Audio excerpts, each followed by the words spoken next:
Bien évidemment de la dette, et c'est le président de la République aujourd'hui qui a confirmé son engagement de candidat, affirmant que celle-ci n'augmentera pas d'ici la fin de son mandat.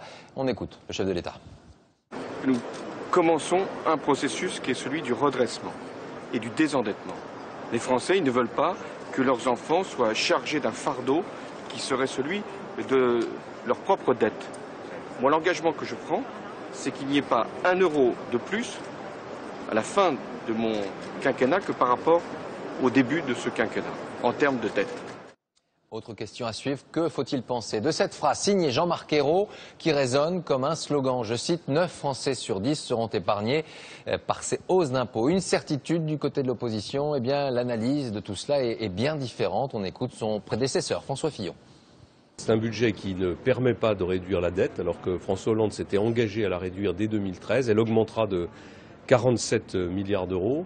Mais c'est surtout un budget qui comporte des augmentations d'impôts très fortes et aucune véritable économie.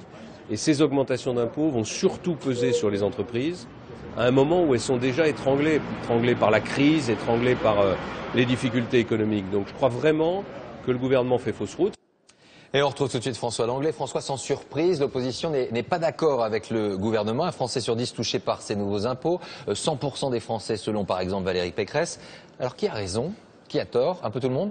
Écoutez, il est incontestable que l'essentiel de ces hausses d'impôts a deux victimes, les entreprises bien sûr et les ménages les plus aisés, les 10% les plus aisés, soit avec leurs revenus, soit avec leur patrimoine. Mais le Premier ministre n'a pas tout dit. Il n'a pas notamment parlé justement de ce gel du barème de l'impôt sur le revenu dont parlait Romain à l'instant, qui lui va toucher 16 millions de foyers fiscaux. Donc c'est bien plus que 1 sur 10 évidemment. Et pour être complet, il faudrait aussi ajouter les mesures qui ont été prises en 2012 par cet actuel gouvernement il y a quelques semaines.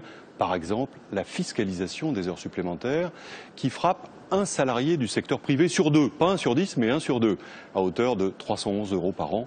C'est déjà pas mal. Et puis pour être tout à fait complet, il faudrait intégrer ce qui va être annoncé lundi, c'est-à-dire le budget de la sécurité sociale, avec probablement des mesures pour résorber le déficit.